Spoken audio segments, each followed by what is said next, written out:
ফিরে আসছে পুরনো বাটন বা ফিচার মোবাইল ফোন। তবে এটা নতুন কোনো ফ্যাশন নয়, বরং প্রয়োজনের তাগিদে এসব ফোনে ঝুঁকছে মানুষ। ক্রমবর্ধমান এ প্রবণতা নিয়ে সম্প্রতি একটি বিশদ প্রতিবেদন প্রকাশ করে বিবিসি। সেখানে বলা হয়, স্মার্টফোনে বেশি সময় অপচয় হওয়া নিয়ে উদ্বিগ্ন অনেকে। তারা ফের ডাম ফোন বা পুরনো বাটন মোবাইল ফোনে ঝুঁকছেন। এদের মধ্যে তরুণ ও প্রাপ্তবয়স্কদের সংখ্যাই বেশি। একজন ব্যবহারকারী প্রতিদিন কতটা সময় স্মার্টফোন ব্যবহার করেন তা তার ফোনের সেটিংসে রেকর্ড থাকে। এ থেকে বোঝা যায় মাস ও বছরে ওই ব্যক্তির জীবনের কতটা সময় স্মার্টফোনের পর্দায় কাটে।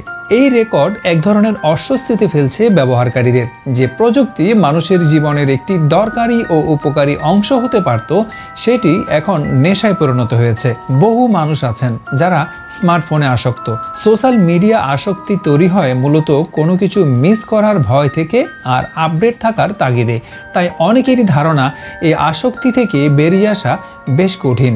হার্ভার্ড ইউনিভার্সিটির এক গবেষণা বলছে, কোনো নেশাজাতীয় দ্রব্য সেবনে মানুষের মস্তিষ্কের যে অংশ উদ্দীপিত হয়, সোশ্যাল নেটওয়ার্কিং সাইটগুলো ব্যবহারেও সেই অংশই উদ্দীপিত হয়। বিষয়টি তরুণদের মধ্যে স্মার্টফোনের অভ্যাস নিয়ে উদ্বেগ বাড়িয়েছে।